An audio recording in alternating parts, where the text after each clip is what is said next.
हाय। सो ये हमारी liver biopsy की दूसरी क्लास है। इसके अंदर हम लोग पढ़ेंगे लिवर बायोप्सी। ठीक है। पिछली क्लास में हम लोगों ने रीनल बायोप्सी के बारे में डिटेल से पढ़ा था। अभी हम लोग क्या पढ़ेंगे? Liver biopsy. ठीक है। सबसे पहले मैं अगर बात करूं, अगेन बायोप्सी क्या है? Study of living tissue under microscope, है ना। तो हम शुरू करते हैं अपना।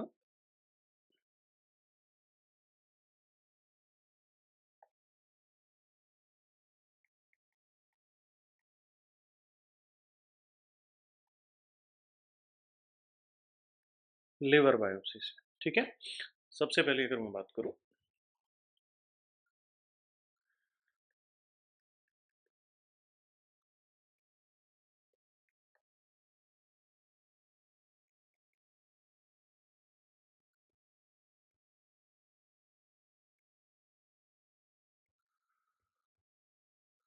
लिवर बायोप्सी क्या है? डायग्नोस्टिक प्रोसीजर, है ना, in which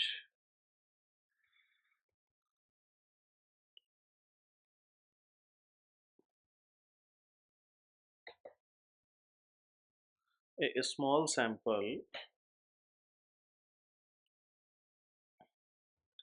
of liver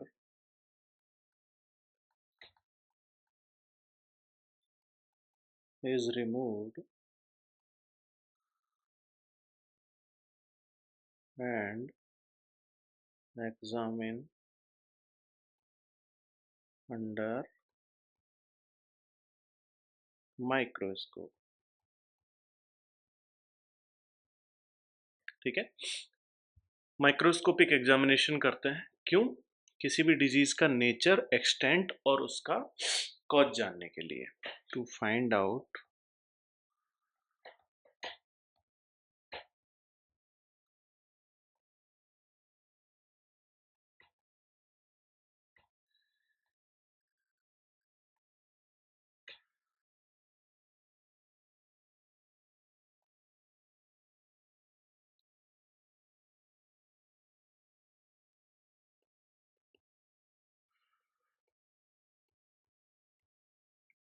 ठीक है बेटा। किसी भी लिवर डिजीज का नेचर, एक्सटेंट और कॉज जानने के लिए हम लोग क्या कर रहे हैं? लिवर बायोप्सी कर रहे हैं। ठीक है। यानी कि किस तरीके की डिजीज है, सिस्टमिक है या फिर लोकल टिश्यू इन्वॉल्वमेंट है, ऑटो इम्यून है ना, वेस्कुलाइटिस है, ये सारी जानने के लिए करेंगे। इसके अलावा उसका कॉज क्या है और वो एक्सटेंट क्या है, मतलब किस हद तक पहुंच चुकी है। तो इन सारी चीज़ों को डिटरमाइन करने के लिए हम लोग क्या कर रहे हैं? हम लोग यहाँ पर लिवर बायोप्सी कर रहे हैं बेसिकली, है ना। अगर मैं इंडिकेशंस की बात करूँ कि लिवर बायोप्सी की कौन कौन सी इंडिकेशंस हो सकती हैं, तो इंडिकेशंस होती हैं आपकी, डायग्नोस्टिक हो सकती है और थेरेप्यूटिक मॉनिटरिंग हो सकती है ना। जैसे कि अगर आप लोग किसी पेशेंट को, आपको कोई डिजीज इनिशियली डायग्नोसिस करनी है, या तो तब आप बायोप्सी का इस्तेमाल कर सकते हैं, या फिर आप कोई ट्रीटमेंट दे रहे हैं किसी पेशेंट को, तो उसकी थेरेप्यूटिक जो इफेक्टिवनेस है, उस इफेक्टिवनेस को चेक करने के लिए आप लोग क्या कर सकते हैं? बायोप्सी कर सकते हैं ना।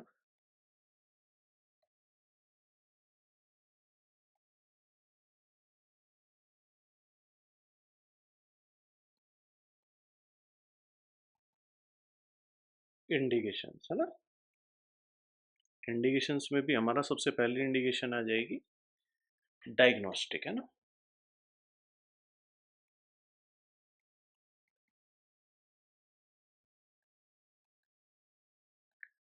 कि हमको क्या करना है? डायग्नोसिस करना है किसी चीज़ का। अब किन किन चीज़ों के डायग्नोसिस के लिए हम लोग इसका इस्तेमाल कर सकते हैं ना।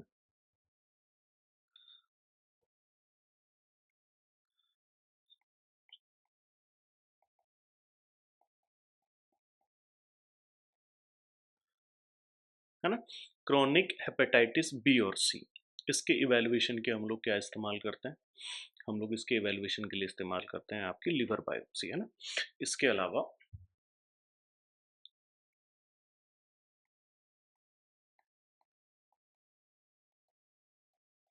Unexplained hepatomegaly,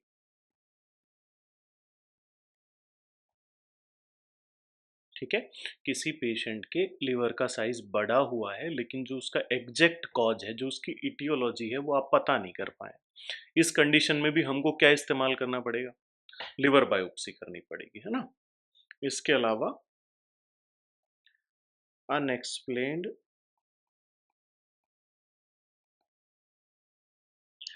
elevated liver enzymes.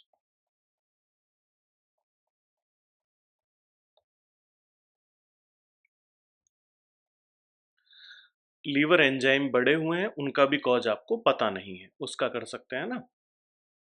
इसके अलावा fatty liver disease,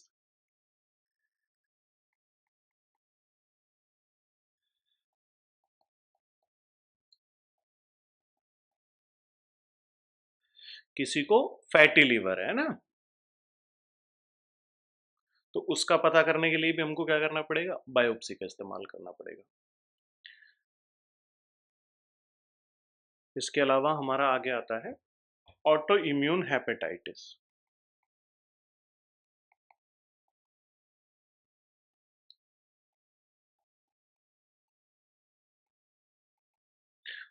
auto immune hepatitis का मतलब कि आपका जो इम्यून सिस्टम है, वो आपकी क्या है, लिवर सेल्स को, हेपेटोसाइट्स को अफेक्ट कर रहा है, जिसकी वजह से लिवर के अंदर इन्फ्लेमेशन देखने के लिए मिला है। तो वो क्या है, हमारा ऑटो इम्यून हेपेटाइटिस है बेटा, है ना? और है नाश। नाश क्या होता है? नॉन एल्कोहलिक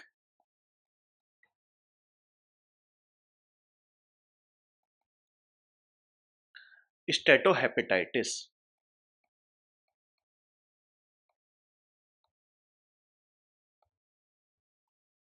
इसके डिटेक्शन के लिए भी हम लोग किसका इस्तेमाल करते हैं? आपका ऑटो उसका सॉरी लिवर बायोप्सी का इस्तेमाल करते हैं ना। इसके अलावा हम लोग पढ़ेंगे कुछ मेटाबॉलिक लिवर डिजीजेज होती है ना।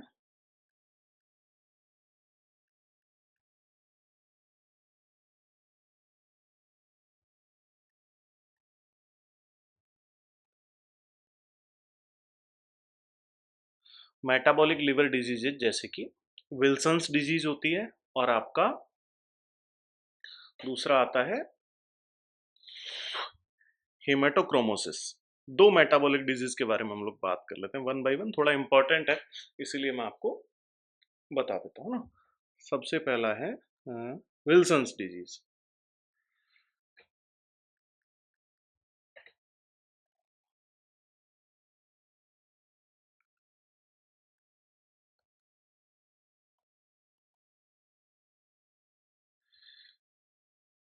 पहली कौन सी मेटाबॉलिक डिसीज पढ़ रहे हैं हम लोग? Wilson's disease. विल्सन्स डिजीज क्या होती है? Basically it is an inherited disorder, है ना। इट इज एन इनहेरिटेड,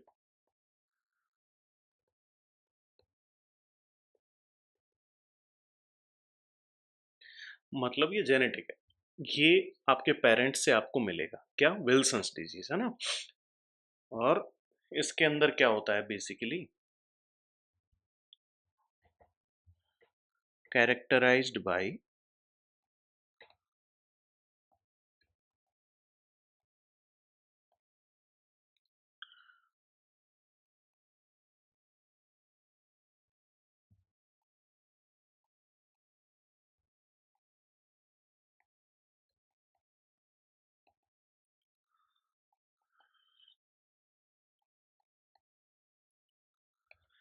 ठीक है। It is an inherited disorder which is characterised by too much accumulation of copper in body organs. ठीक है, आपके बॉडी ऑर्गन्स के अंदर कॉपर का एक्सेसिव एक्यूमुलेशन हो जाता है विल्सन्स डिजीज के अंदर, है ना। अब होती क्या है, जेनेटिक कंडीशन होती है। इसका एक और नाम भी है ना, it is also known as hepatolenticular degeneration, इसको बोलते हैं। ये याद रखना बेटा, है ना।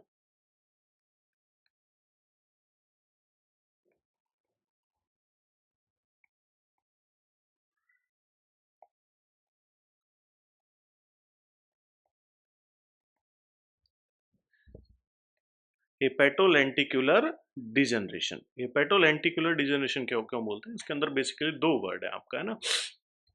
एक तो हिपैटो, हिपैटो का मतलब क्या होता है, लिवर।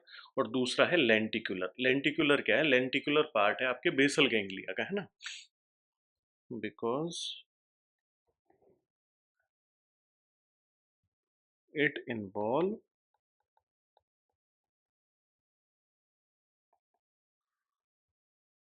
डिजनरेशन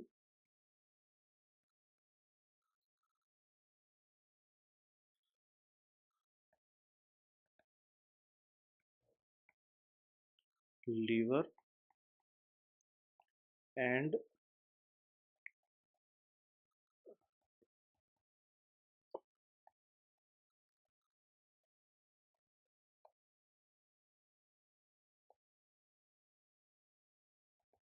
ठीक है। आपके ब्रेन के अंदर एक पार्ट होता है बेसल गैंग्लिया, उसका और लिवर का साथ साथ डिजनरेशन होता है इसके अंदर, है ना। तो इसके साथ साथ कुछ न्यूरोलॉजिकल सिम्टम अपीयर होते हैं, जैसे कि स्लर्ड स्पीच हो गया, है ना, डिस्टोनिया हो गया, क्रॉनिक फटीग हो गया। तो ये सारी चीज़ें हमको किसके अंदर देखने के लिए मिलती हैं, विल्सन्स डिजीज के अंदर देखने के लिए मिलती है ना। और विल्सन्स डिजीज के अंदर देखने के लिए मिलती है तो हमको जो बायोप्सी ली है हमने उसका इलेक्ट्रॉन माइक्रोस्कोपिक एग्जामिनेशन करना पड़ता है। तब जाके हमको क्या मिलता है, हमको कॉपर डिपोजिशन देखने के लिए मिलता है किसके अंदर, आपके लिवर के अंदर, ठीक है। इसके अलावा जो दूसरा है मेटाबॉलिक डिसऑर्डर, पहला हो गया हमारा विल्सन्स डिजीज और दूसरा हो गया हिमेटोक्रोमेटोसिस।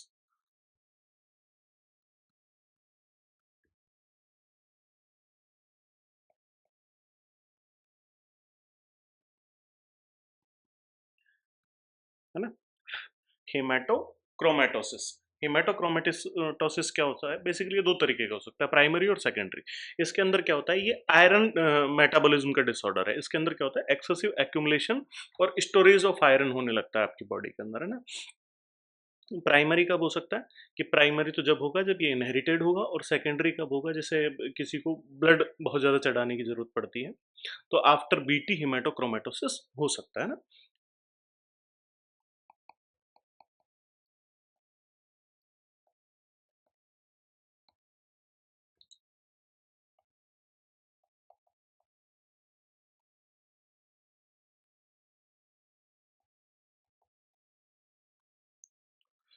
It is an disorder of iron metabolism in which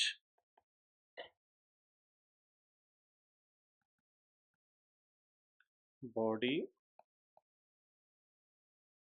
absorb and store too much iron, ठीक है। प्राइमरी प्राइमरी कॉज क्या होगा आपका, जेनेटिक। और सेकेंडरी, सेकेंडरी क्या होगा आपका, आफ्टर मैसिव ब्लड ट्रांसफ्यूजन,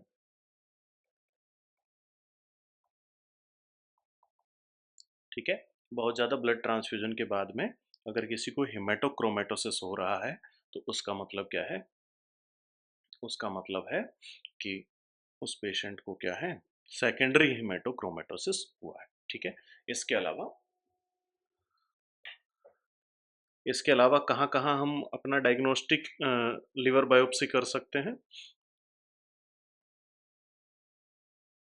एमाइलोडोसिस, ठीक है।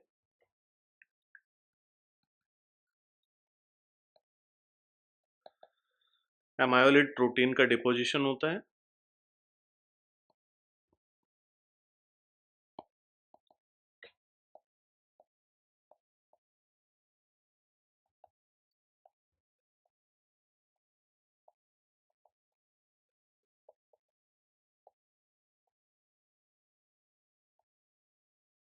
ठीक है।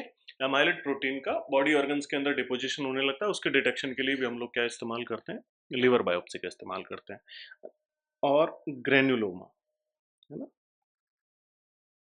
लिवर ग्रेन्युलोमा हम कह सकते हैं।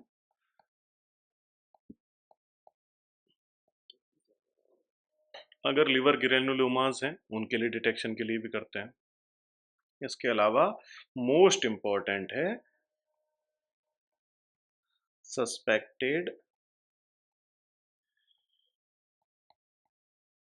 कार्सिनोमा, है ना, सस्पेक्टेड मैलिग्नेंसी। ठीक है।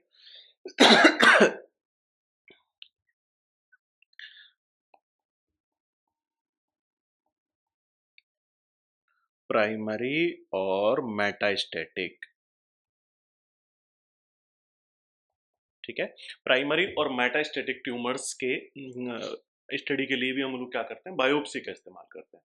तो ये तो हो गई बेटा हमारी सारी की सारी किसके बारे में राम कहानी, डायग्नोस्टिक इंडिकेशंस क्या है हमारी, ये है। उसके बाद में अगर मैं बात करूं थेरेप्यूटिक इंडिकेशंस की,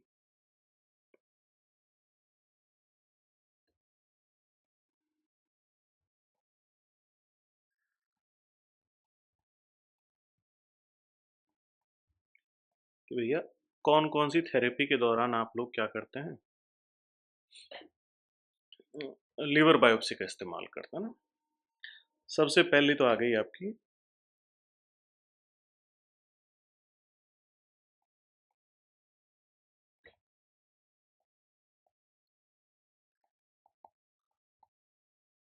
स्टेजिंग ऑफ फाइब्रोसिस, है ना। किसी को फाइब्रोसिस हुआ है तो उसकी स्टेजिंग करने के लिए, या फिर लिवर सिरोसिस के स्टडी के लिए भी हम लोग क्या करते हैं, बेसिकली इनकी स्टेजिंग है ना, फाइब्रोसिस जीरो से शुरू होकर के चार तक इसकी स्टेजेस होती हैं, मतलब टोटल 5 स्टेजेस होती हैं। तो उन सारी स्टेजेस का डिटर्मिनेशन के लिए हम लोग क्या इस्तेमाल करते हैं, अपना लिवर बायोप्सी इस्तेमाल करते हैं ना। इसके अलावा क्या देखने के लिए,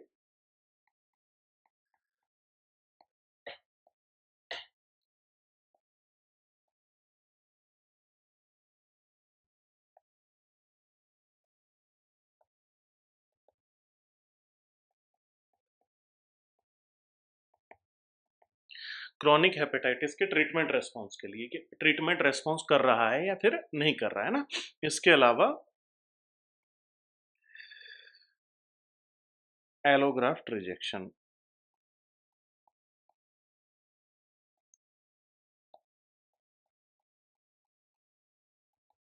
एलोग्राफ्ट रिजेक्शन बताया था मैंने आपको, एसीआर और एएमआर, है ना, एक्यूट सेल्यूलर रिजेक्शन और antibody mediated rejection of allograft, उनके डिटर्मिनेशन के लिए भी हम लोग क्या इस्तेमाल करते हैं, आपका जो है लिवर बायोप्सी का इस्तेमाल करते हैं। ठीक है। अब अगर मैं बात करूं, नेक्स्ट हमारा इंडिकेशन हो गई, इंडिकेशन के बाद में हम लोग बात करते हैं कॉन्ट्रा इंडिकेशंस की, है ना।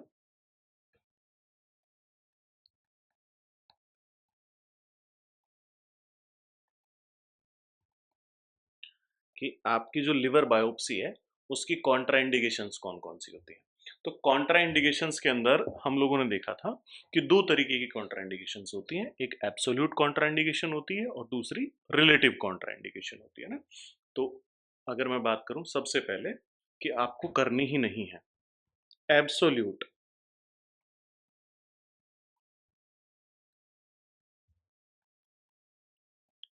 तो देखो एब्सोल्यूट कॉन्ट्रा इंडिकेशंस हैं आपकी,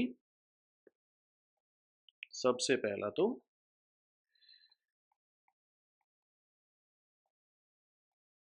platelet count less than 50,000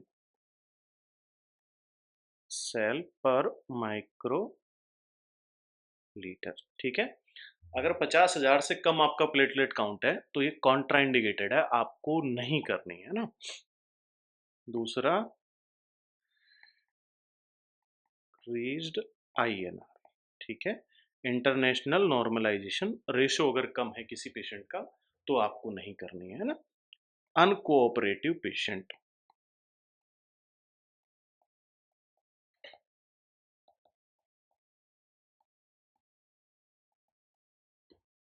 patient बिल्कुल भी कोऑपरेट नहीं कर रहा है, उस पेशेंट को हमको क्या है, लिवर बायोप्सी नहीं करनी है। अच्छा, अनकंट्रोल्ड एसाइटिस,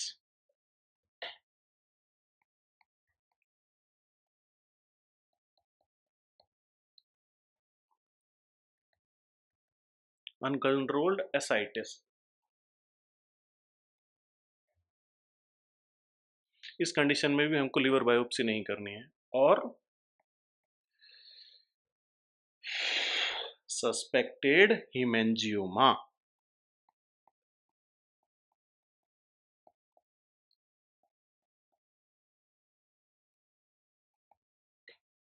ठीक है। अगर किसी को हीमेंजियोमा सस्पेक्टेड है तो भी आपको लिवर बायोप्सी नहीं करनी। हीमेंजियोमा क्या होता है? Basically excessively vascular tumour.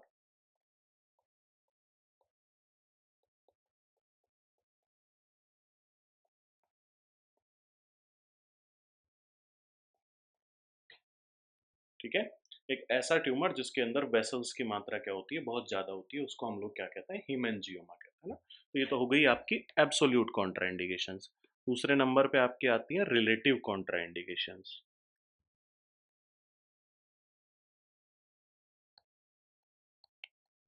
Relative contraindications का मतलब मैंने आपको कल भी बताया था।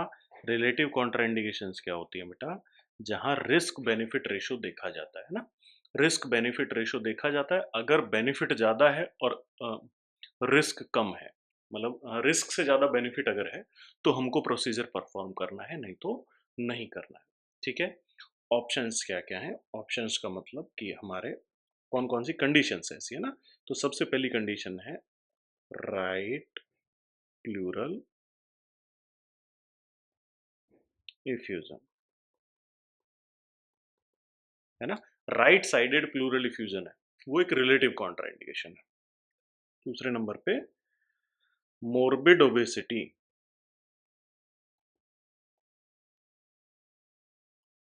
मोर्बिड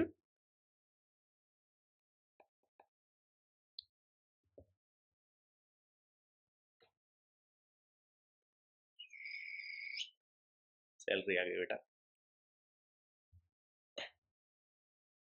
चलिए, मोर्बिड ओबेसिटी हो गई है ना। और ये जो खुशी है ना, ये जो एक मोमेंट है आपका जब आप मैसेज देखते हो कि आपकी सैलरी क्रेडिट हो गई है, तो इसी मोमेंट के लिए आप लोग पढ़ रहे हैं। ठीक है, जब आपको मैसेज आता है कि 75,000 आपके अकाउंट में ट्रांसफर कर दिए गए हैं, तो वही सबसे एक्साइटेड मोमेंट है ना। और इसी के लिए हम लोग ये सब घिसवा रहे हैं अपनी। ठीक है। अच्छा, नेक्स्ट देखो, morbid obesity, infection at the biopsy site,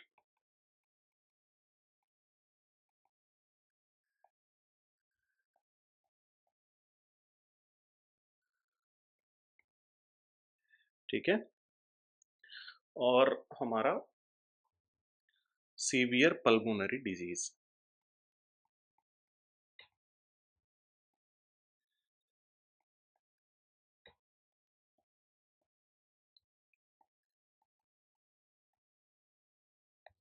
है ना।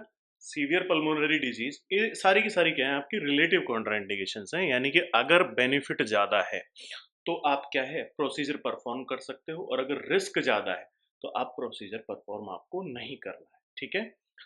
अब देखो, अब हम लोग देखते हैं टाइप्स ऑफ लिवर बायोप्सी, है ना।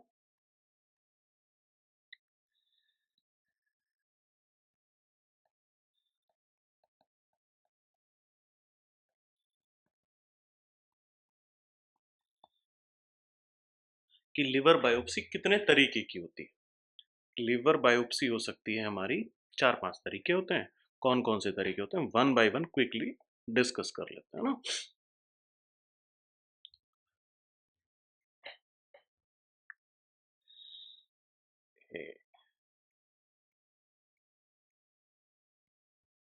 परक्यूटेनियस होती है, सबसे पहली होती है परक्यूटेनियस। परक्यूटेनियस कैसी हो सकती है आपकी? ब्लाइंड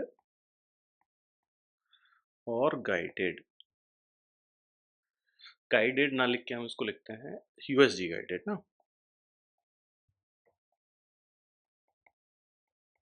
वही जैसे रीनल बायोप्सी के अंदर हम लोग क्या कर रहे थे?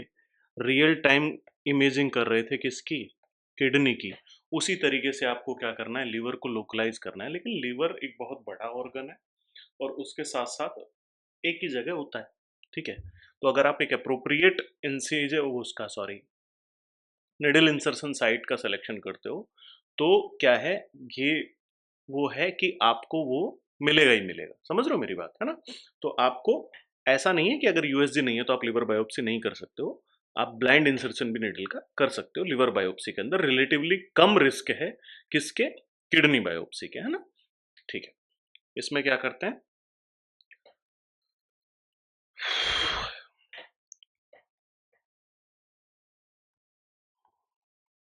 Needle inserted through skin.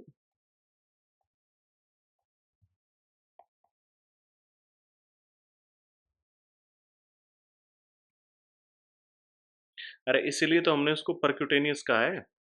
Needle inserted की जाती है और मोस्ट कॉमनली मेथड यूज है क्लिनिकल प्रैक्टिस में।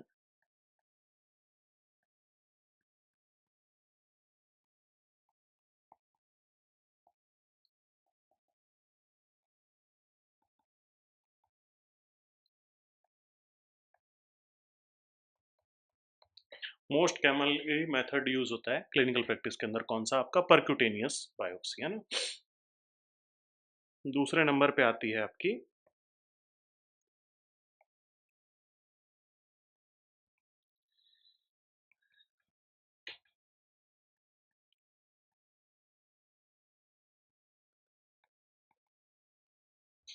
ट्रांसजुगुलर लिवर बायोप्सी।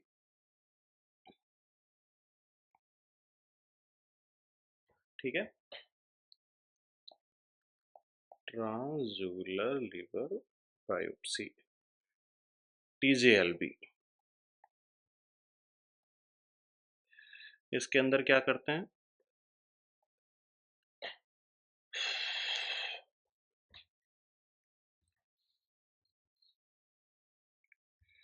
देखो, ट्रांसजुगुलर का इस्तेमाल मैंने आपको कल भी समझाया था कि हम लोग सिर्फ तभी इस्तेमाल करेंगे जब ब्लीडिंग रिस्क बहुत ज़्यादा है। तो इसके अंदर कहाँ जाएंगे? सबसे पहले इंटरनल जुगुलर वेन,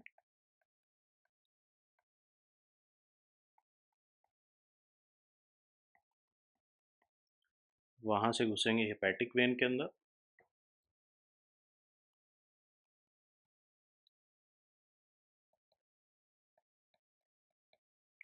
और उसके बाद करेंगे आपकी सैंपलिंग। ठीक है, नेक्स्ट आती है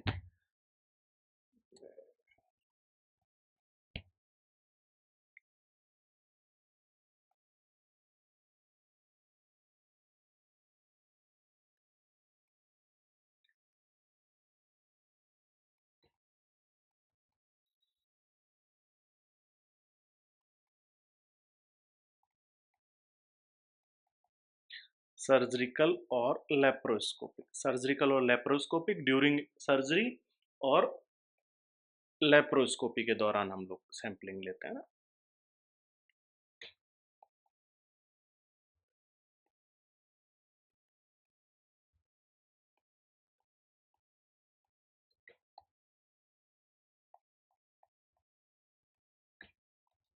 ठीक है, ये हो गई आपकी सर्जिकल और लेप्रोस्कोपिक। ठीक है, इसके अलावा एक नया मेथड इंट्रोड्यूस हुआ है बाजार में, वो क्या है? एंडोस्कोपिक।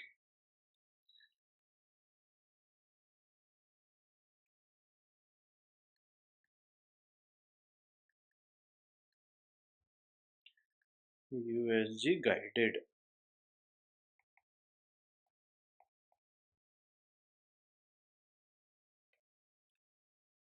एंडोस्कोपिक यूएसजी गाइडेड भी ओबेसिटी वगैरह में इस्तेमाल होती है। इसके अंदर क्या है? Sampling through GI tract.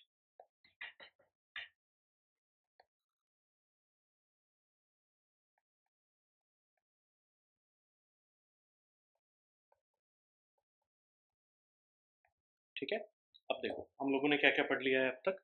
हम लोगों ने अब तक पढ़ा है कि भैया बायोप्सी क्या है, लिवर बायोप्सी क्या है, उसके बाद में उसकी इंडिकेशन कौन कौन सी है। इंडिकेशन के अंदर हमने पढ़ी डायग्नोस्टिक और थेरेप्यूटिक इंडिकेशंस। उसके बाद में हमने पढ़ी कॉन्ट्रा इंडिकेशंस। कॉन्ट्रा इंडिकेशंस के अंदर थी रिलेटिव कॉन्ट्रा इंडिकेशंस और एब्सोल्यूट कॉन्ट्रा इंडिकेशंस। ठीक है, उसके बाद हम लोगों ने पढ़े मेथड ऑफ लिवर बायोप्सी, है ना। इसके बाद में नेक्स्ट अपन चलते हैं अपना स्पेसिमेन रिक्वायरमेंट पर।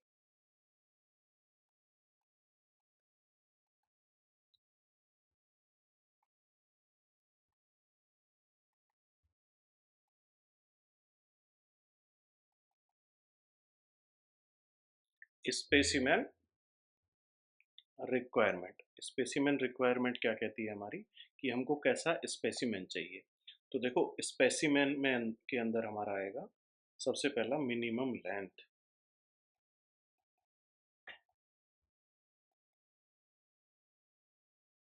मिनिमम लेंथ स्पेसिमेन की है 1.5 टू 2 सेंटीमीटर। स्पेसिफिक केसेस के अंदर 2 से 3 सेंटीमीटर भी होती है।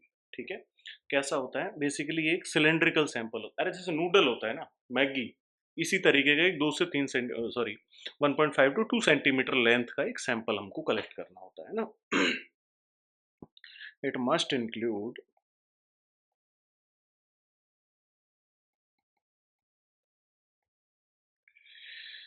6 to 10 पोर्टल ट्रैक्स।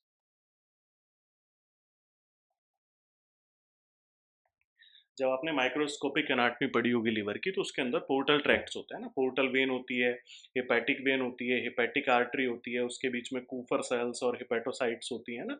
तो वो जो है ना, वो पूरे के पूरे 6 से 8 आने चाहिए, तभी आप एक करेक्ट स्टडी कर पाएंगे, है ना। उसके बाद में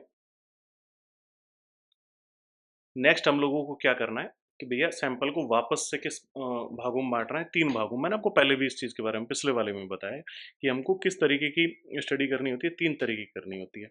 1.5 से 2 सेंटीमीटर का सैंपल लिया और उसके बाद में उसको डिवाइडेड किया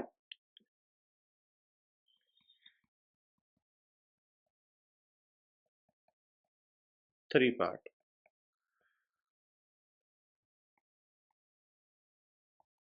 ठीक है, 3 पार्ट के अंदर डिवाइड कर दिया।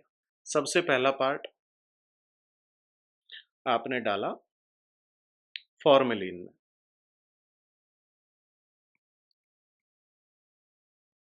अच्छा, फॉर्मेलिन का सैंपल जो है वो 45 डेज तक प्रिजर्व रह सकता है।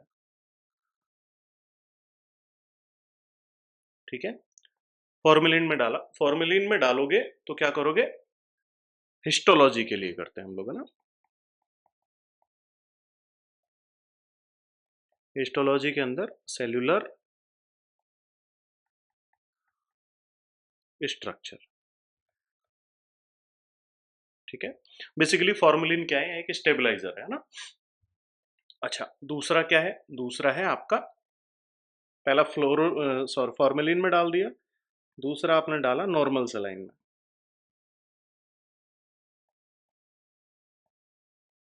ठीक है, नॉर्मल सलाइन में डाला, नॉर्मल सलाइन में डालने के बाद में, ठीक है, आपने किसके लिए किया,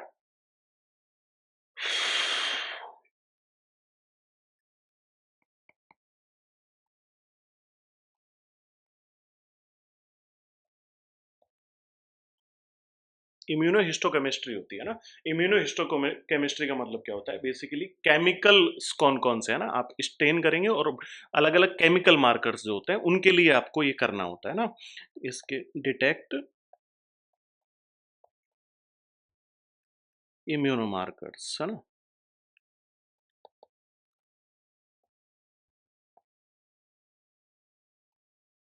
अरे मैंने पिछली क्लास में भी आपको बताया है इम्यूनो मार्कर्स कौन कौन से होते हैं, जैसे कि C3 होता है, C4D होता है ना। ये क्या है, जब इम्यून कॉम्प्लेक्स बनता है, एंटीजन एंटीबॉडी रिएक्शन होती है, तो उसके बाद में इम्यून कॉम्प्लेक्स बनता है, उस इम्यून कॉम्प्लेक्स के अंदर ये हमको मिलते हैं ना। अच्छा, इसके अलावा क्या है आपका, इलेक्ट्रॉन माइक्रोस्कोपी, फॉर्मेल्डिहाइड जो मैंने आपको बताया था, है ना।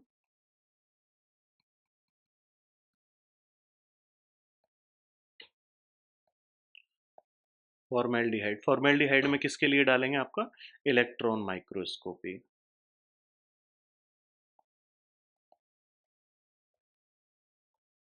और इलेक्ट्रॉन माइक्रोस्कोपी आपके किस में काम आएगी, मेटाबॉलिक डिजीजेस के अंदर, है ना।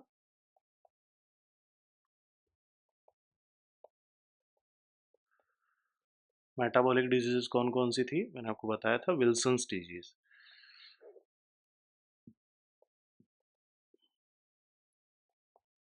ठीक है, विल्सन्स डिजीज जैसे हो गई है, और हिस्टोक्रोमेटोसिस, है ना। उसके अंदर हम लोगों को क्या करना है, उसके अंदर हम लोगों को फॉर्मेल्डिहाइड के अंदर सॉल्यूशन डालना है ना। इसके अलावा हम लोग कल्चर भी करते हैं ना बेटा। चौथा, ठीक है। अगर सस्पेक्टेड है, इफ इन्फेक्शन सस्पेक्टेड,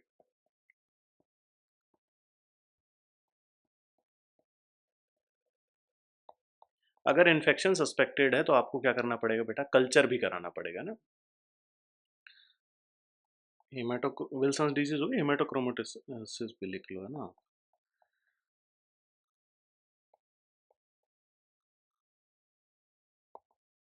एक आयरन का मेटाबॉलिज्म डिसऑर्डर है और दूसरा क्या है आपका, कॉपर का मेटाबॉलिज्म डिसऑर्डर है, ठीक है। ये हो गया आपका स्पेसिमेन। स्पेसिमेन को कैसे लेना है, किस किस चीज के अंदर रखना है, ठीक है। उसके बाद में देखिए,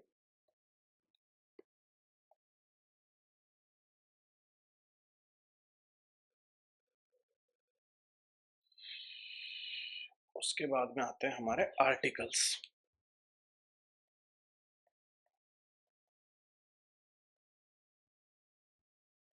ठीक है। आर्टिकल्स के अंदर क्या लेंगे, आर्टिकल्स के अंदर आती है आपकी biopsy needle,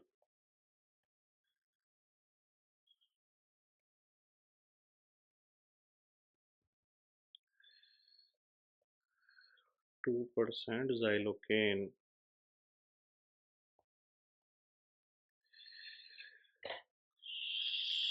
formalin,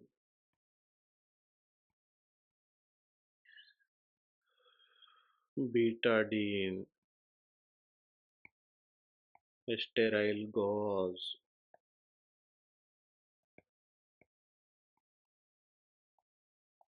sample container,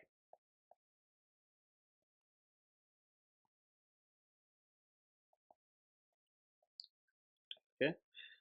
sample container हो गया, और ग्लव्स,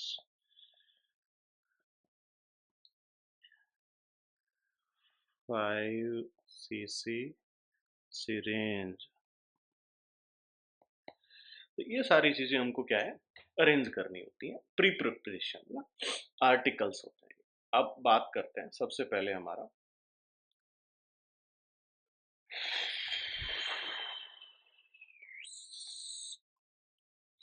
स्टेप्स ऑफ, बेटा नेजल कंजेशन हो रहा है मुझे, बार बार बार बार नेजल में को सा इरिटेट हो रही है ना। अच्छा, स्टेप्स, हम जितने भी स्टेप देखेंगे परक्यूटेनियस के ही देखेंगे बेसिकली, है ना। परक्यूटेनियस मोस्ट कॉमन है, उसी के बारे में पूछा जाता है, तो उसी के बारे में डिटेल में पढ़ना होता है, ठीक है। स्टेप्स के अंदर बताइए स्टेप क्या होता है, कौन कौन से स्टेप आते हैं। सबसे पहला, right patient,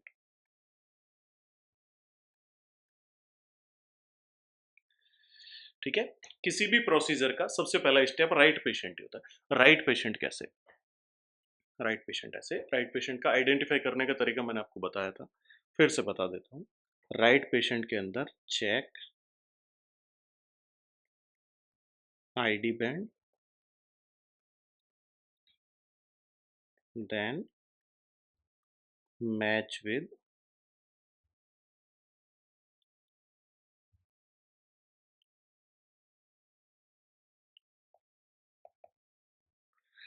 BST, bed head file, bed head ticket जो होता है उससे आपको मैच करना है। आईडी बैंड कैसे चेक करेंगे, एडल्ट और चाइल्ड में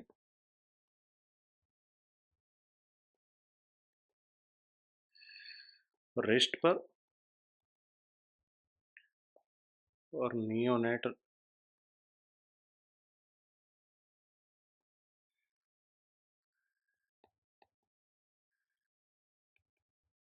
फुट पर, ठीक है। पैर में बांधा जाता है नियोनेट और इन्फेंट के, और हाथ में बांधा जाता है चिल्ड्रन और अडल्ट के, ठीक है। ये हो गया आपका राइट पेशेंट। उसके बाद में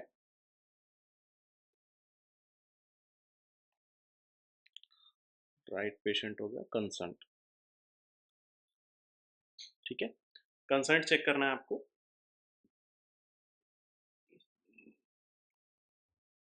कि पेशेंट ने रिटर्न कंसेंट दिया है कि नहीं दिया है। ये क्या है, फिजिशियन को लीगल कॉम्प्लिकेशन से बचाता है। ये बात मैं आपको 50 बार बता चुका हूँ और बहुत ध्यान रखने, कई बार पूछी गई है ना। उसके बाद में आती है हमारे तीसरे नंबर पे लैब्स। लैब्स का मतलब आपको कुछ रिपोर्ट चेक करनी है ना, रिपोर्ट चेक करनी है। रिपोर्ट में सबसे पहले सीबीसी।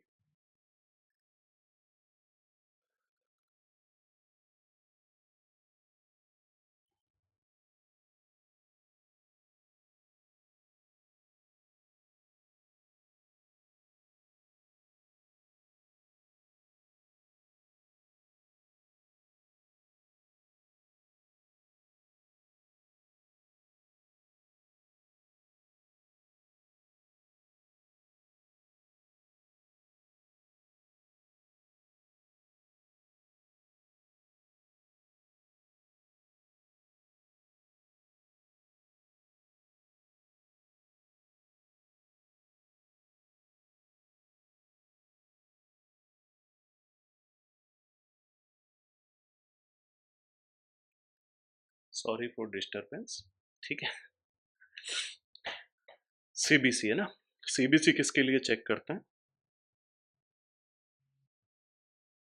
For platelets.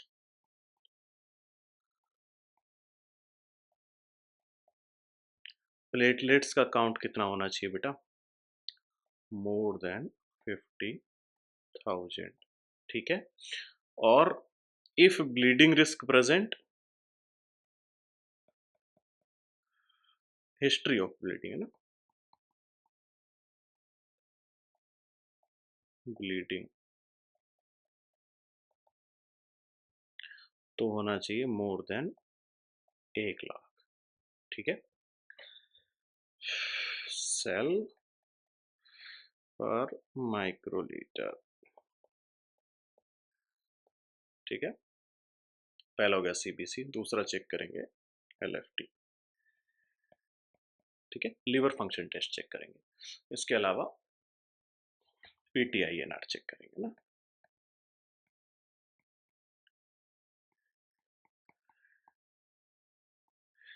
अच्छा, पीटीआईएनआर क्या होता है? पीटीआईएनआर के बारे में थोड़ी बात कर लेता हूँ। पीटीआईएनआर की नॉर्मल रेंज मैंने आपको बताई थी कल, 10 से 13।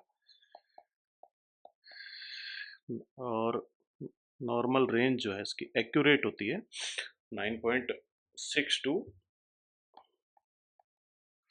11.8, लेकिन +-2 बड़ा नॉर्मली होती है ना, कम या 2 ज़्यादा नॉर्मल रहती है। बेसिकली पीटीआईएनआर क्या है?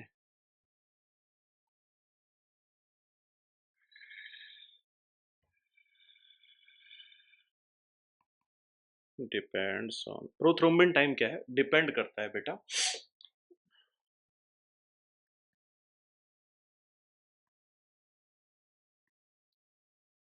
ऑन विटामिन के डिपेंडेंट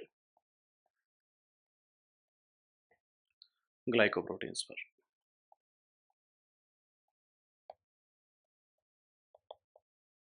ठीक है, विटामिन के डिपेंडेंट ग्लाइकोप्रोटीन्स पर ये डिपेंड करता है ना। अच्छा, if PT increases,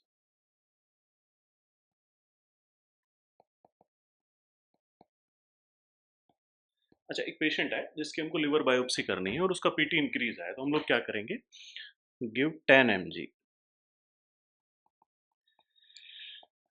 10 mg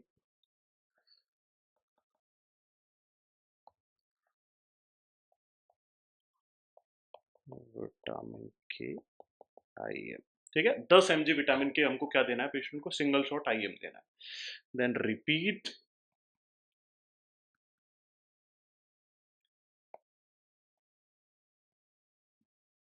after 5 to 7 days। यहाँ मैं प्रोसीजर की बात कर रहा हूँ, यानी कि अगर बड़ा हुआ आ गया तो अभी प्रोसीजर नहीं होगा। प्रोसीजर करने के लिए हमको पहले एक विटामिन के देना पड़ेगा 10 mg आईएम। उसके 5 से 7 दिन बाद हमको वापस पीटीआईएनआर कराना है। पीटीआईएनआर तब तक नॉर्मल आ जाएगा, क्योंकि पीटीआईएनआर क्या है? एक विटामिन के डिपेंडेंट ग्लाइकोप्रोटीन्स पर डिपेंड करता है। ठीक है, तो जब हम विटामिन के देंगे तो उसका करेक्शन हो जाएगा ना। अच्छा, और स्पेसिफिक फैक्ट कुछ देख लेते हैं इसके बारे में ना। जो आपका पीटीआईएनआर है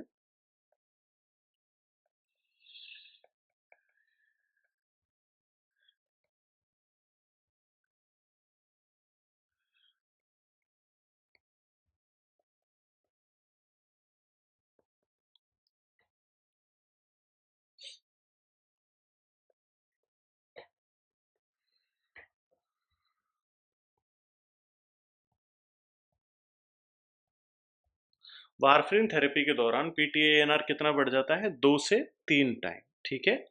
2 से 3 गुना बढ़ जाएगा। ये हम क्या करते हैं, हमारी इफ़ेक्टिवनेस चेक करने के लिए करते हैं बेटा, है ना?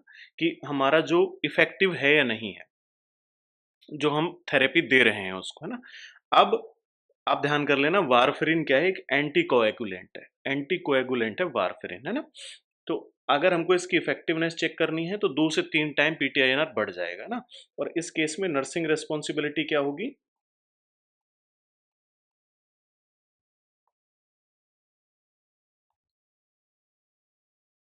ब्लीडिंग रिस्क को असेस करना ना,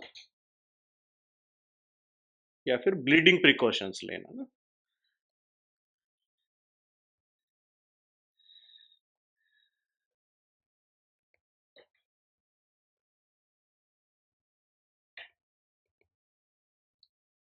ब्लीडिंग प्रिकॉशंस लेना। अच्छा, एक बहुत इंटरेस्टिंग सा क्वेश्चन है, कई बार पूछा भी गया है कि जैसे अगर किसी पर्सन को वाल्व इम्प्लांट होते हैं, हार्ट के वाल्व का इम्प्लांट किया जाता है ना, तो हार्ट के वाल्व का इम्प्लांट किया जाता है तो उस पेशेंट को वारफरिन थेरेपी दी जाती है ना।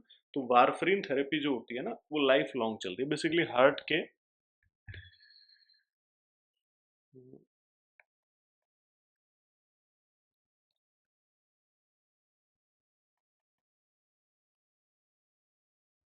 ठीक है, हार्ट वाल्व इम्प्लांट अगर हो रहा है तो हार्ट का वाल्व दो तरीके का इम्प्लांट होता है बेटा, है ना? मेटेलिक वाल्व होता है और बायोजेनिक वाल्व होता है ना।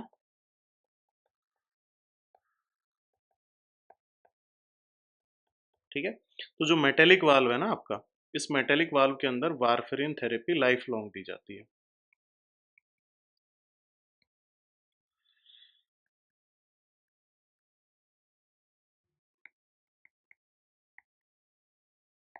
ठीक है, कितने मैसेज आएंगे यार।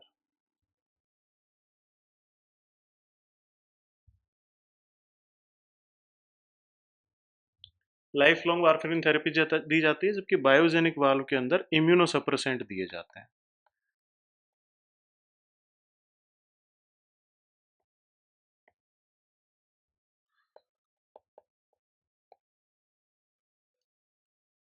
ठीक है, लाइफ लॉन्ग इम्यूनोसप्रेसेंट दिए जाते हैं ना। तो इसके अंदर हमको, अगर किसी आदमी को लाइफ लॉन्ग इम्यूनोसप्रेसेंट दिए जाते हैं तो उसके अंदर एक मोस्ट कॉमनली पूछा गया क्वेश्चन है कि हमको क्या कराना होता है? 2% बीटाडीन गार्गल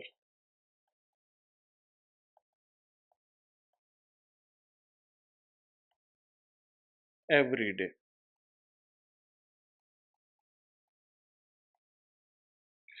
देखो, जो पेशेंट इम्यूनोसप्रेसेंट पर है ना, उस इम्यूनोसप्रेसेंट वाले पेशेंट को एक रिस्क होता है कैंडिडाइसिस का, है ना? उस पेशेंट को कैंडिडा का इन्फेक्शन हो सकता है मुंह के अंदर। तो उससे बचने के लिए हम लोग क्या करते हैं बेटा? 2% बीटाडीन से गार्गल कराते हैं टिल लाइफ, जब तक जीवन रहेगा तब तक रोजाना उसको उससे गार्गल करना है। ठीक है, तो ये हो गई आपके थोड़ी सी बात पीटी की, है ना? पीटी के बारे में कई बार ये सारी राम कहानी पूछी जाती है और इम्पोर्टेंट भी है ना। अच्छा, नेक्स्ट बात कर लेते हैं हम लोग, और कौन सी चीज हमको चेक करनी पड़ेगी? पीटीआईएनआर हो गया आपका। नेक्स्ट आता है बीटी। ये ब्लड ट्रांसफ्यूजन वाला नहीं है बेटा, ये ब्लीडिंग टाइम वाला है ना।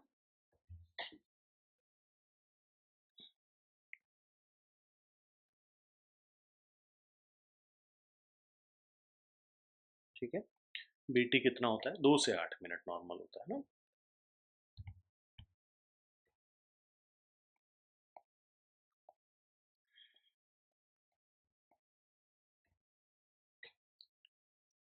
अच्छा, इसके दो मेथड है ना, ड्यूक मेथड और आईवीवाई मेथड। इसके मेथड्स पे क्विकली देख लेते हैं कि कौन कौन से मेथड हैं जो आपका किसके काम आते हैं हमारे ब्लीडिंग टाइम के डिटेक्शन के एस्टिमेशन के लिए काम आते हैं। सबसे पहला है ड्यूक मेथड।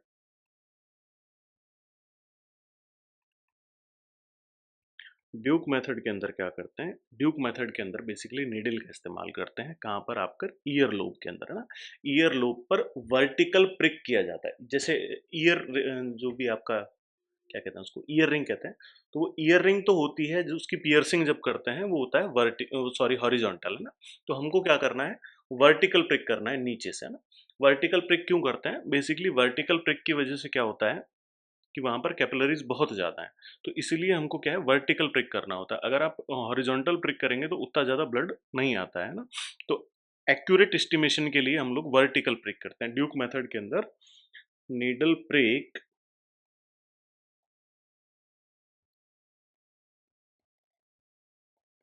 ईयर लोब इन वर्टिकल डायरेक्शन। अच्छा, जो ईयर लोब है ना, ये मोस्ट कॉमन साइट है, ठीक है। इसके अलावा भी कर सकते हैं, बस आपको ये ध्यान रखना है कि आपको यूज किसका करना है, नीडल का यूज करना है ना। In vertical direction and then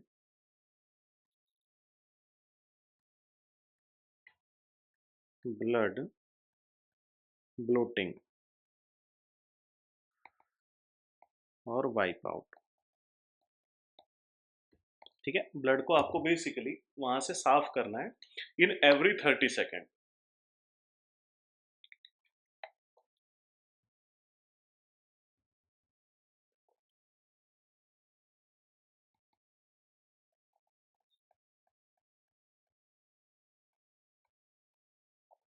ठीक है, until bleeding stop with the help of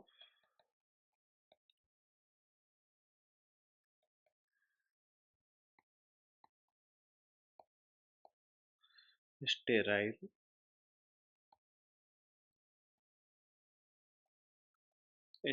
gauze और फिल्टर पेपर।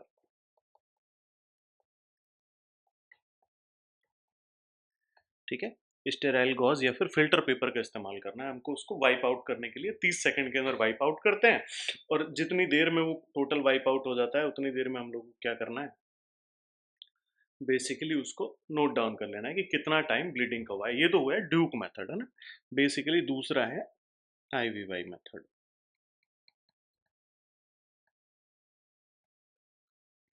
है ना। आईवीवाई मेथड के अंदर क्या करते हैं,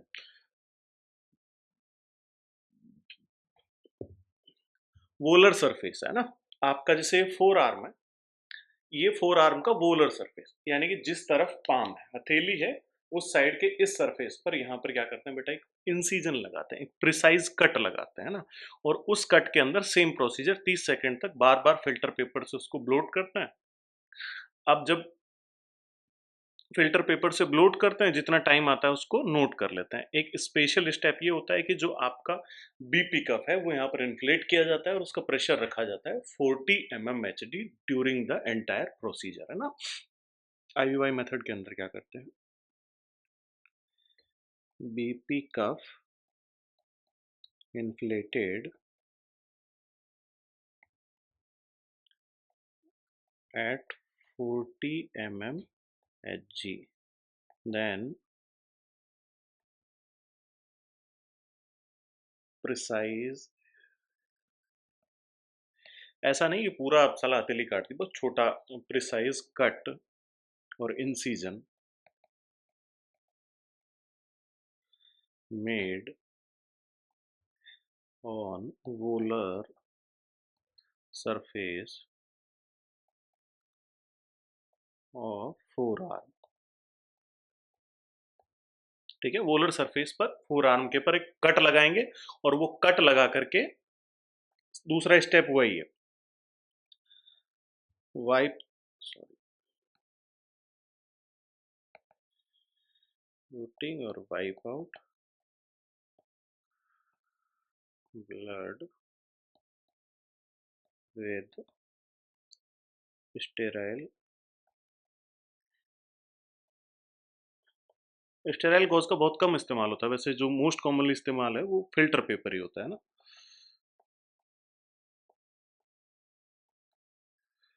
इन एवरी 30 सेकेंड्स।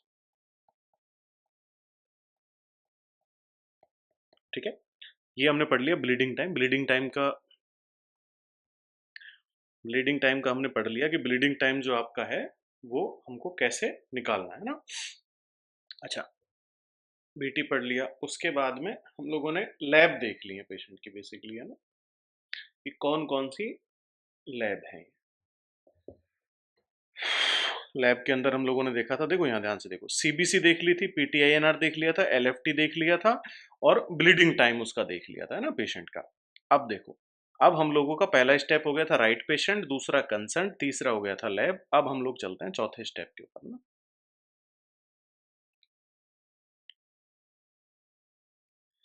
चौथा स्टेप है हमारा पोजीशन। पेशेंट को कौन सी पोजीशन देता है, तो बेसिकली पेशेंट को सुपाइन पोजीशन देते हैं ना।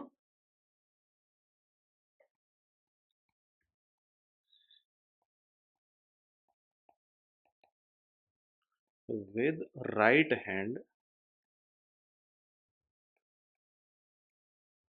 अंडर द हेड, ठीक है। सुपाइन पोजीशन देते हैं, बेसिकली सीधा लेटाएंगे और जो हाथ है उसको इस तरीके से रखवाएंगे, तो आपका जो ये सरफेस है जहां से हमको लेना है सैंपल, है ना, वो फ्री हो जाएगा बेसिकली, है ना। इसको मॉडिफाई करने के लिए हम लोग क्या करते हैं, मॉडिफाई करने के लिए apply pillow under right waist, ठीक है। कमर के नीचे, राइट हिप के नीचे आप एक पिलो लगा देंगे, उससे क्या होगा कि जो एरिया है और इंटरकोस्टल जो स्पेस है वो प्रोमिनेंट हो जाएगा ना।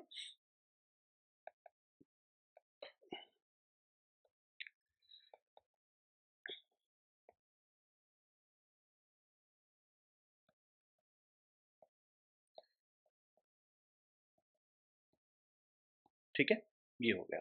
अब देखो उसके बाद में क्या करना है, पोजीशन दे दी है, लोकल एनेस्थीसिया,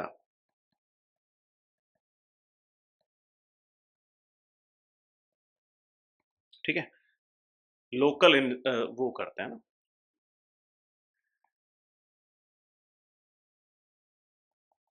लोकल एनेस्थीसिया, वैसे लोकल ही कहते हैं यार, है ना।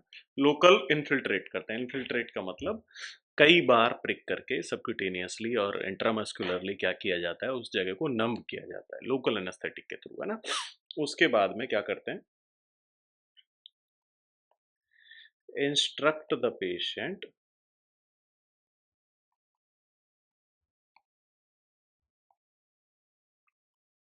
To three time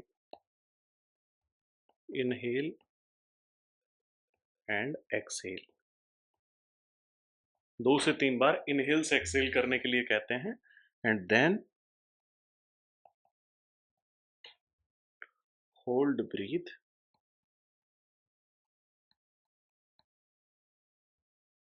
after full acceleration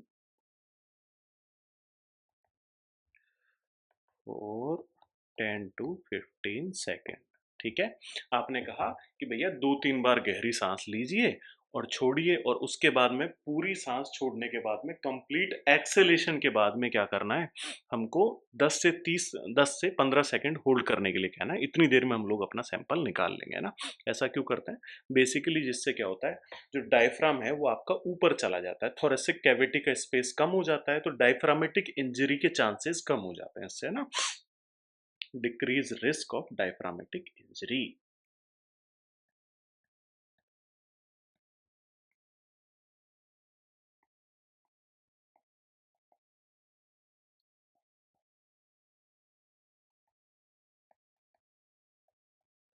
ठीक है, डायफ्रामेटिक इंजरी क्या होती है, इससे कम हो जाती है, ठीक है बेटा।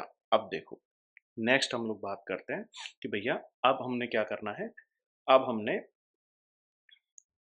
इंसर्ट करनी है biopsy needle,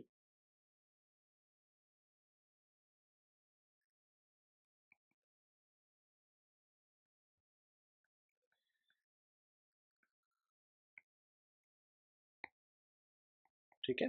biopsy needle insert करनी है, और इंसर्ट कहाँ करनी है, आपने ये चीज अब तक कहीं नहीं देखी है कि बायोप्सी नीडल कहाँ इंसर्ट करेंगे। तो बेसिकली बायोप्सी नीडल का इंसर्शन होता है 8th to 9th intercostal space in mid clavicular line, ठीक है, आफ्टर फुल एक्सेलेशन के बाद में इन बिटवीन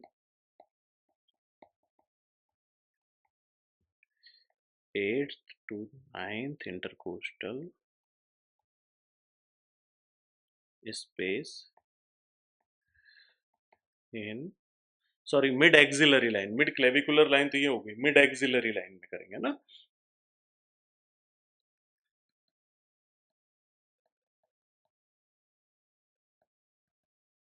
ठीक है, तो यहां पर हम लोगों ने निडल इंसर्ट की है ना, और उसके बाद में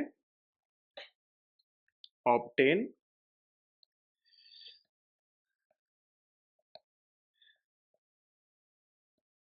ठीक है, सैंपल ऑब्टेन करना है। सैंपल ऑब्टेन करने के बाद में हम लोग क्या करेंगे, उसके बाद में ये ड्यूरिंग प्रोसीजर जो पोजीशन थी वो मैंने आपको बताया। पोस्ट जो है वो कौन सी है, पोस्ट प्रोसीजर जो पोजीशन है वो कौन सी है, राइट लेटरल। बेसिकली आपने सैंपल ले लिया, उसके बाद में अप्लाई प्रेशर ड्रेसिंग, है ना।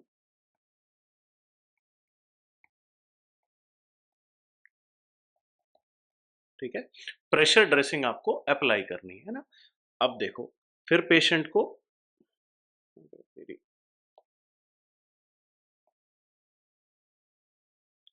प्रेशर ड्रेसिंग अप्लाई कर दी, नो है पोस्ट प्रोसीजर पोजीशन। प्रोसीजर के बाद में हमको कौन सी पोजीशन देनी है, तो पोजीशन देनी है बेटा राइट लेटरल, है ना,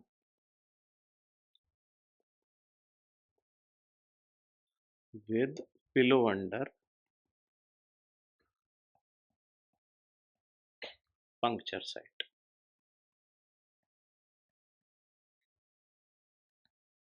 पंक्चर साइट के अंडर में आपको पिलो लगा देना है, और क्या करना है, पेशेंट को पोस्ट प्रोसीजर पोजीशन देनी है ना।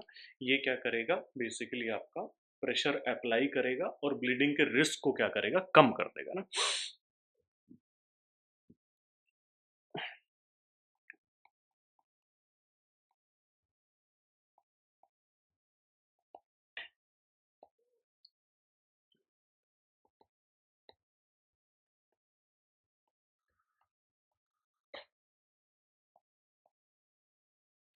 एटलीस्ट 3 घंटे तक आपको ये पोजीशन जो है, पोजीशन है वो मेंटेन करके रखनी होती है ना। उसके बाद में ये हमारा हो गया प्रोसीजर। अब उसके बाद में आ जाता है हमारा post procedure care.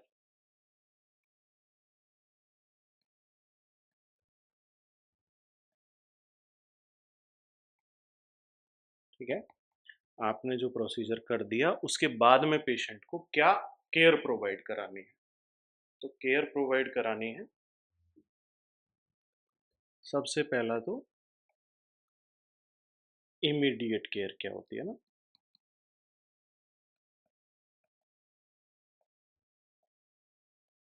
Immediate care के अंदर हम लोग क्या करेंगे, basically check vital in every 15 minute.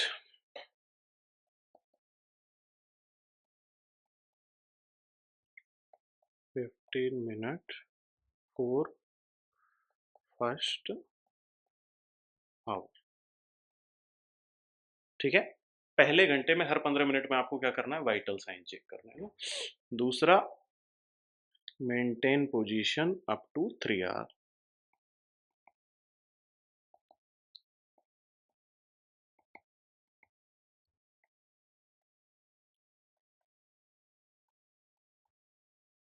ठीक है, 3 घंटे तक आपको पोजीशन मेंटेन करनी है और असिस करना है पेन। ये तो हो गई आपकी इमीडिएट केयर। ठीक है, इमीडिएट केयर के बाद में 3 to 6 आवर। ठीक है, 3 से 6 घंटे तक हम लोग क्या करेंगे, हम लोग करेंगे सबसे पहला मॉनिटर फॉर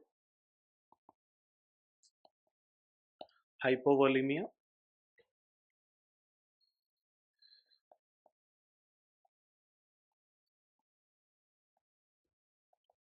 कैसे करेंगे? हेमरेज और हाइपोवोलेमिया के साइन देखेंगे ना।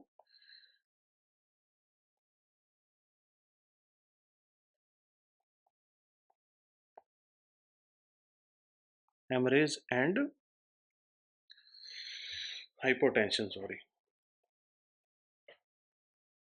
इन दोनों के साइन देखेंगे 3 से 6 घंटे तक, है ना। उसके अलावा हम लोग असिस करेंगे रेफर्ड पेन।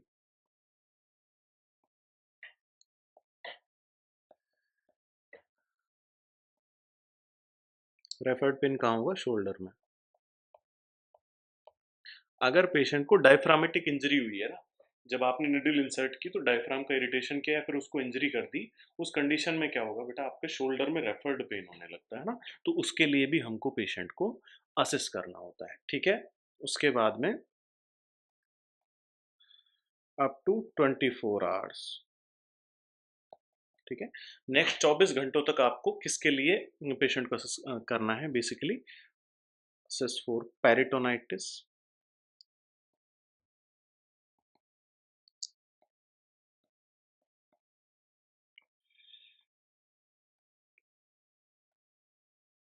पेरिटोनाइटिस के लिए, इन्फेक्शन के लिए,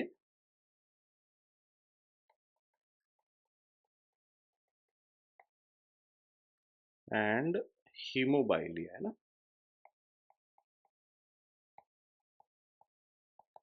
हीमोबाइलिया क्या होता है? बेसिकली बाइल विद ब्लड, है ना। आपके हेमरेज इन बाइलरी ट्री।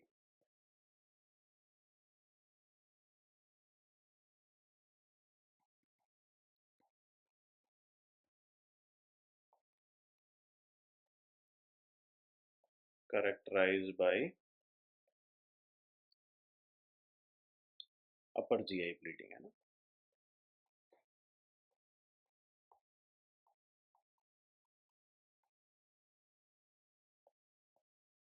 ठीक है।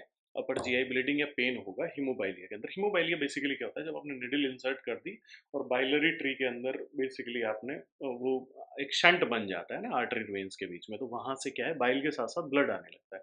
और इसके साथ साथ होगा क्या बेसिकली, कि आपका जो पेशेंट है उसको पेन होने लगेगा और अपर जीआई ब्लीड करेगा। एंडोस्कोपी के थ्रू पता कर सकते हैं, फिर वोमिटिंग वगैरह करेगा तो उससे भी पता लग जाता है हीमोबाइलिया का।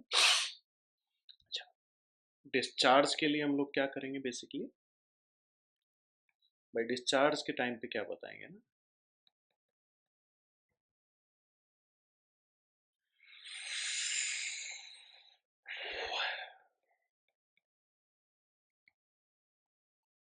डिस्चार्ज टीचिंग पेशेंट को क्या देंगे? पेशेंट को डिस्चार्ज टीचिंग देंगे कि भैया अवॉइड स्ट्रेन।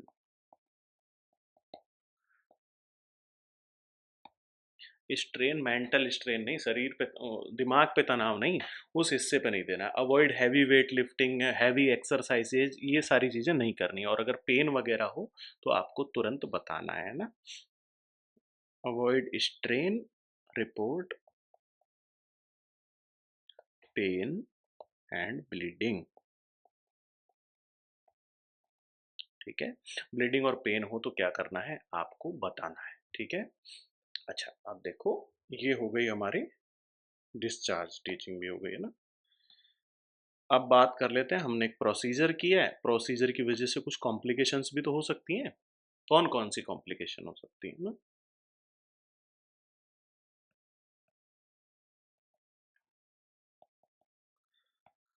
कॉम्प्लिकेशंस की अगर मैं बात करूँ तो सबसे पहले तो पेन होगा ना। पेन कहाँ होगा? बायोप्सी साइट पर।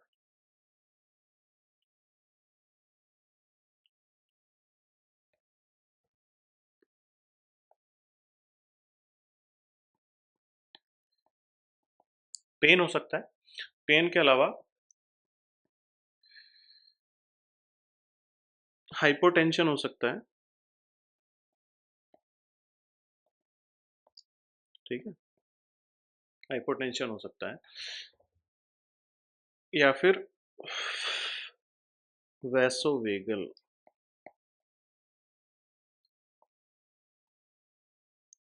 वैसोवेगल रिएक्शन हो सकती है। वैसोवेगल रिएक्शन क्या होती है? वैसोवेगल रिएक्शन बेसिकली अगर जैसे कोई प्रोसीजर हम लोग कर रहे हैं ना, पेशेंट डर जाता है, वो उसकी वजह से क्या होता है, वेगस नर्व स्टिमुलेट होती है, पेशेंट ब्रेडिकार्डिया और हाइपोटेंशन में चला जाता है, तो उसको बोलते हैं हम वैसोवेगल शॉक, है ना, तो वो वैसोवेगल रिएक्शन भी हो सकती है। इसके अलावा हिमेचूरिया देखने के लिए मिल सकता है।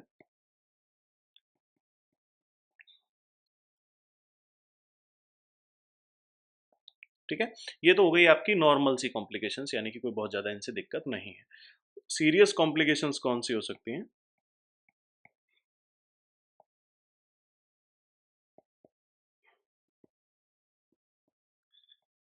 हीमोपेरिटोनियम, ठीक है।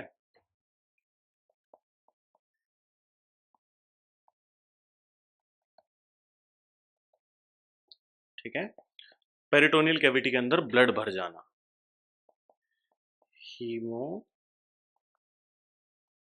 हीमोथोरेक्स और न्यूमोथोरेक्स।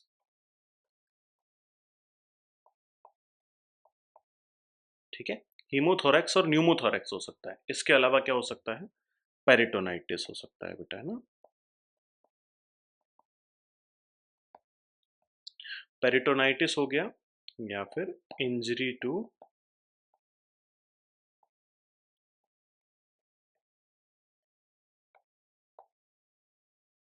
एडजंक्ट ऑर्गन्स को इंजरी हो सकती है। कौन कौन से? लंग, गॉल ब्लेडर, या फिर आपका कोलन, इनको हो सकती है इंजरी। ठीक है, ये हो गई आपकी कॉम्प्लिकेशंस, है ना। अब देखो, अब हम लोग एक बार इसको क्विकली दोबारा से पढ़ लेते हैं कि हम लोगों ने अब तक क्या क्या राम कहानी आपकी पढ़ी है। देखो, लिवर बायोप्सी। लिवर बायोप्सी मैंने आपको पढ़ाई थी। लिवर बायोप्सी का क्या है? डायग्नोस्टिक प्रोसीजर है जिसके अंदर स्मॉल पोर्शन लिया जाता है आपके लिवर का, और उस स्मॉल पोर्शन को क्या किया जाता है, फिर स्टडी की जाती है उसकी माइक्रोस्कोप के अंदर में, है ना। इंडिकेशंस की बात करूं, डायग्नोस्टिक इंडिकेशन थी और आपका थेरेप्यूटिक इंडिकेशन थी, है ना। डायग्नोस्टिक इंडिकेशंस के अंदर हम लोगों ने क्या पढ़ा था कि भैया कौन कौन सी डायग्नोसिस हम लोग कर सकते हैं। तो बेसिकली क्रॉनिक हेपेटाइटिस हो गया, अनएक्सप्लेन्ड हेपेटोमेगली हो गई, है ना, और आपका एलिवेटेड लिवर एंजाइम्स हो गए, फैटी लिवर डिजीज हो गई, ऑटो इम्यून हेपेटाइटिस हो गया, नॉन अल्कोहलिक स्टेटो हेपेटाइटिस हो गया, मेटाबॉलिक लिवर डिजीजेस हो गई, जैसे कि विल्सन्स डिजीज, और दूसरी आती है हेमेटोक्रोमेटोसिस, है ना। तो ये सारी चीजें हम लोगों ने पढ़ी। इसके अंदर बेसिकली हमको ये पता करना है कि भाई जब आप किसी भी अदर टेस्ट से रीजन पता ना कर पाए किसी भी लिवर से जुड़ी बीमारी का, तो हम लोग क्या करते हैं, बेसिकली हम लोग करते हैं लिवर बायोप्सी, है ना। उसके अलावा हमने पढ़ा थेरेप्यूटिक। थेरेप्यूटिक क्या यूज हो सकता है कि भाई आपका फाइब्रोसिस या फिर सिरोसिस की क्या है, स्टेजिंग कौन सी है। उसके अलावा ट्रीटमेंट रेस्पॉन्स क्या है हेपेटाइटिस के लिए, तथा एलोग्राफ्ट रिजेक्शन, है ना। एलोग्राफ्ट रिजेक्शन का मतलब लिवर ट्रांसप्लांट हुआ है तो वो रिजेक्ट आपकी बॉडी तो नहीं कर रही है, इसका पता करने के लिए भी हम लोग क्या करते हैं, इसका पता करने के लिए भी हम लोग बायोप्सी कराते हैं ना। कॉन्ट्राइंडिकेशंस की बात करूं तो दो तरीके की कॉन्ट्राइंडिकेशंस होती हैं, एब्सोल्यूट कॉन्ट्राइंडिकेशंस और उसके साथ साथ रिलेटिव कॉन्ट्राइंडिकेशंस। एब्सोल्यूट कॉन्ट्राइंडिकेशंस कौन सी होंगी? डिक्रीज प्लेटलेट काउंट, 50,000 से कम है प्लेटलेट काउंट तो एब्सोल्यूट कॉन्ट्राइंडिकेशन है। डिक्रीज आईएनआर है, अनकोऑपरेटिव पेशेंट, अनकंट्रोल्ड एसाइटिस और सस्पेक्टेड हीमेंजियोमा। हीमेंजियोमा का मतलब होता है कि ऐसा ट्यूमर जिसके अंदर बहुत सारे ब्लड वेसल्स हैं, तो उससे हेमरेज का रिस्क बढ़ जाता है ना। अच्छा, ठीक है। रिलेटिव कॉन्ट्राइंडिकेशंस की बात करूं तो यानी कि रिस्क से ज़्यादा बेनिफिट है, तब तो हम कर सकते हैं, नहीं तो अगर बेनिफिट से ज़्यादा रिस्क हो तो हमें नहीं करना है ना। कौन कौन सी हो सकती हैं? राइट प्लूरल इफ्यूजन हो सकता है, मोर्बिड ओबेसिटी। मोर्बिड ओबेसिटी का मतलब ये है कि इतना आदमी मोटा है कि उसकी वजह से उसको और कई सारी बीमारियां हो सकती हैं, तो वो क्या है, मोर्बिड ओबेसिटी, है ना। और क्या है, इन्फेक्शन हो सकता है बायोप्सी साइट पर, या फिर सीवियर पल्मोनरी डिजीजेस हो सकती हैं। तो इन सारी कंडीशंस के अंदर क्या करना है हमको, रिलेटिव कॉन्ट्राइंडिकेशंस रखनी है ना। टाइप्स ऑफ लिवर बायोप्सी की बात करूं तो टाइप है परक्यूटेनियस। परक्यूटेनियस का मतलब थ्रू द स्किन, है ना। उसके अलावा ट्रांसजुगुलर। ट्रांसजुगुलर का मैंने बताया था आपको कि इंटरनल जुगुलर वेन के अंदर कैथेटर डाला जाता है, और उसके बाद में वहाँ से हेपेटिक वेन के अंदर जाएंगे और फिर सैंपलिंग करेंगे ना। उसके अलावा सर्जिकल और लेप्रोस्कोपिक, है ना। देखो, कई बार एक्सप्लोरेटरी सर्जरीज भी कंडक्ट की जाती हैं, बीमारी का पता नहीं लगता है तो उसके लिए एक्सप्लोरेटरी सर्जरीज की जाती हैं। उस कंडीशन में भी आप लोग सैंपलिंग कर सकते हैं। अदरवाइज जैसे मान लो मैं किसी और चीज़ की सैंपलिंग कर रहा हूँ और मुझे कोई सस्पेक्टेड स्कार या फिर कोई ऐसी चीज़ दिखी लीवर के अंदर, तो मैंने उसको निकाल लिया। बेसिकली सिर्फ बायोप्सी के लिए हम लेप्रोस्कोपी नहीं कर रहे हैं, लेप्रोस्कोपी चल रही थी उसके दौरान हमने उसकी बायोप्सी ली है ना। और एंडोस्कोपिक और यूएसजी गाइडेड न्यू टेक्निक है, इसके अंदर जीआई टैक्ट के थ्रू हम लोग क्या करते हैं, सैंपलिंग करते हैं ना। स्पेसिमेन रिक्वायरमेंट मिनिमम लेंथ, इसकी लेंथ याद रखना बेटा 1.5 से 2 सेंटीमीटर होती है ना। और कैसे, सिलिंड्रिकल सैंपल होता है, बेसिकली एक नूडल की शेप का है ना, जो मैगी नूडल आप लोग खाते हैं उसी की शेप का क्या है, हमको सैंपल कलेक्ट करना होता है। ठीक है, 3 पार्ट में डिवाइड करना होता है, कल भी आपको समझाया था। हिस्टोलॉजी के लिए, इम्यूनो हिस्टोकेमिस्ट्री के लिए और इलेक्ट्रॉन माइक्रोस्कोपी के लिए है ना। हिस्टोलॉजी में सेल की स्टडी करते हैं। इम्यूनो हिस्टोक्रोमेटो इम्यूनो हिस्टो केमिस्ट्री के अंदर हम लोग क्या करते हैं, बेसिकली जो आपके कॉम्प्लेक्सेस डिपॉजिट है केमिकल की जो है वो स्टडी करते हैं। और इलेक्ट्रॉन माइक्रोस्कोपी के अंदर क्या करते हैं, बेसिकली माइक्रोस्कोपिक लेवल के जो डिपोजिशंस होते हैं उनको डिटेक्ट करते हैं ना। एक और भी इंडिकेशन है, कल्चर, अगर बहुत ज़्यादा इन्फेक्शन है तो आप कल्चर करवा सकते हैं ना। आर्टिकल्स की अगर मैं बात करूं तो आर्टिकल्स बाकी सारे कॉमन है। बायोप्सी नीडल का इस्तेमाल करते हैं ना, जमशेदी या फिर मैग्नी नीडल्स का इस्तेमाल किया जाता है। मैं आपको अलग से क्वेश्चन सेशन के अंदर सारी नीडल्स दिखाऊंगा कि कौन सी नीडल का इस्तेमाल हम लोग किस प्रोसीजर के अंदर करते हैं ना। ठीक है, स्टेप की अगर मैं बात करूं, सबसे पहले राइट पेशेंट है, उसके बाद कंसर्न चेक करना है, उसके बाद लैब्स चेक करनी है ना। लैब्स के अंदर मैंने आपको पीटीआईएनआर के बारे में बता दिया था, बीटी के बारे में बता दिया था। ठीक है, नेक्स्ट अगर मैं बात करूं पोजीशन की, पोजीशन इंपॉर्टेंट है बेटा, पोजीशन के बारे में बहुत बार क्वेश्चन पूछा गया। पोजीशन कौन सी देनी है, सुपाइन पोजीशन देनी है with right hand under the head है ना। इस तरीके से पेशेंट को लेटा देना है, इस तरीके से लेटाओगे तो ये आर्म ऊपर हो जाएगी और आपका जो इस पे ये है मिड एक्सिलरी लाइन है वो क्लियर हो जाएगी ना। मिड एक्सिलरी लाइन क्लियर हो जाएगी। अब इसके साथ साथ हमें क्या देखना है कि जो अगर हम राइट वेस्ट के नीचे ना, कमर के नीचे अगर तकिया लगा देंगे तो उससे क्या होगा, जो आईसीएस है, इंट्राकोस्टल स्पेस है, वो क्या होता है आपका बढ़ जाता है ना। ठीक है, ये हो गई आपकी position during the procedure. Post procedure के आप ध्यान रखना कि आपको क्या है, राइट लेटरल पोजीशन देनी है और तकिया लगा देना है पंक्चर साइड के अंडर में है ना। जिससे क्या होगा, प्रेशर बना रहेगा और ब्लीडिंग का रिस्क कम हो जाएगा। ठीक है, अच्छा नेक्स्ट देखो, infiltrate local anaesthesia. Local anaesthesia को जिग जैग मैनर में इन्फिल्ट्रेट किया जाता है 2% जाइलोकेन। उसके बाद में पेशेंट को इंस्ट्रक्शन देनी है। क्या इंस्ट्रक्शन देनी है कि भैया 2 से 3 बार गहरी सांस लो और छोड़ो, और उसके बाद में फुल एक्सेलेशन है ना, बिल्कुल सांस निकाल देनी है बाहर और फिर 10 से 15 सेकंड के लिए होल्ड करना है। क्यों करना है, क्योंकि अगर इनहेलेशन पे करोगे तो डायफ्राम नीचे हो जाएगा, थोरेसिक कैविटी का जो स्पेस है वो बढ़ेगा और उस टाइम पे डायफ्रामेटिक इंजरी के चांसेस बढ़ेंगे। तो हमको उसको अवॉइड करने के लिए क्या करना है, फुल एक्सेलेशन पर ही जो निडल इंसर्शन करना है ना। ठीक है, उसके बाद में प्रेशर निडल इंसर्ट करेंगे, प्रेशर ड्रेसिंग देंगे और पोस्ट प्रोसीजर केयर देंगे ना। उसके बाद में केयर का मैंने आपको बता दिया। इमीडिएट केयर क्या होती है बेटा, कि वाइटल चेक करना है हर 15 मिनट में, उससे हमको पता लगेगा पेशेंट को ब्लीडिंग तो नहीं हो रही है, हाइपोवोलीमिया में तो नहीं जा रहा है ना। टेकिकार्डिया और हाइपोवोलीमिया क्या है, साइन है हेमोरेज क्या ना। उसके अलावा हम लोगों को पाल्पेशन करके देखना है, अगर टेंडरनेस मिलती है तो ये हमारा हो गया है इमीडिएट केयर के अंदर। उसके अलावा पेन असेस करना है। पेन असेस कैसे करना है, पेन का आपको बेसिकली रेफर्ड पेन भी असेस करना है और बायोप्सी साइट पर भी बहुत सीवियर पेन तो नहीं है। अच्छा, रेफर्ड पेन क्या है कि अगर आप डायफ्रामेटिक इरिटेशन करते हो या फिर डायफ्रामेटिक इंजरी करते हो तो उसकी वजह से आपके शोल्डर में पेन होने लगता है ना। इसके अलावा 3 से 6 घंटे, नेक्स्ट 3 से 6 घंटे आवरली आप कर सकते हो। आपको वही अगेन दोनों चीज़ें रेफर्ड पेन और उसके लिए ही असेस करना होता है, कुछ ज़्यादा खास नहीं है। 24 घंटे में आपको क्या करना होता है, पेरिटोनाइटिस इन्फेक्शन के लिए और हीमोबाइलिया के लिए आपको पेशेंट को क्या करना है, असेस करना है ना। तो अगर कुछ होता है तो आप डॉक्टर को रिपोर्ट करिए, नहीं होता है तो वेल एंड गुड है ना। डिस्चार्ज टीचिंग के अंदर अगर मैं बात करूँ तो बेसिकली स्ट्रेन अवॉइड करना है ना। तो आपको कोई भी बहुत हैवी वेट लिफ्टिंग नहीं करनी है, मसल एक्सरसाइजेज नहीं करनी है ना। और इसके साथ साथ क्या करना है, पेशेंट को इंस्ट्रक्ट करना है कि अगर आपको बहुत ज़्यादा पेन हो या फिर ब्लीडिंग हो तो आपको तुरंत हॉस्पिटल आना है। ठीक है, कॉम्प्लिकेशंस की बात करूँ तो नॉर्मल सी कॉम्प्लिकेशन क्या हो सकती है, पेन है, हाइपोटेंशन है, वैसोवेगल रिएक्शन है और हेमेचूरिया है। ये तो नॉर्मल रिएक्शंस हो गए, है ना? सीरियस कॉम्प्लिकेशंस क्या हो सकती हैं कि भाई हीमोपेरिटोनियम हो गया, पेरिटोनियम कैविटी के अंदर ब्लड भर गया, है ना? हीमोथोरैक्स या नीमोथोरैक्स, अगर आपने डायफ्राम को इंजर्ड कर दिया है तो हीमोथोरैक्स या फिर नीमोथोरैक्स हो गया। इसके अलावा पेरिटोनाइटिस हो गया, पेरिटोनाइटिस के अंदर क्या होता है, इन्फ्लामेशन ऑफ पेरिटोनियल कैविटी, है ना? या फिर इंजरी टू एडजेंक्ट ऑर्गन्स, यानी कि जैसे कि आपका कोलन हो गया, तो ये सारी चीज़ों को, लंग्स हो गए, इनको आपने क्या कर दिया है, इंजर्ड कर दिया है ना? अच्छा, ये इन्फेक्शन के चांसेस के लिए मैं एक और चीज़ आपको बता देता हूँ, ये भी बहुत कॉमन है कि आफ्टर एनी प्रोसीजर,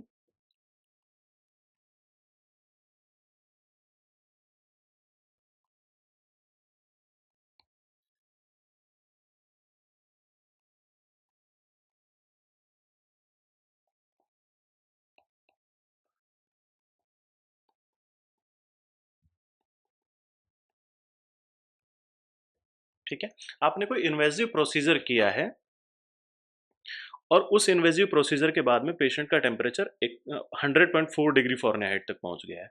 तो ये क्या है बेटा, ये नॉर्मल फाइंडिंग है ना, नॉर्मल फाइंडिंग है और इसमें नर्सिंग रिस्पॉन्सिबिलिटी होती है, डॉक्यूमेंट द फाइंडिंग।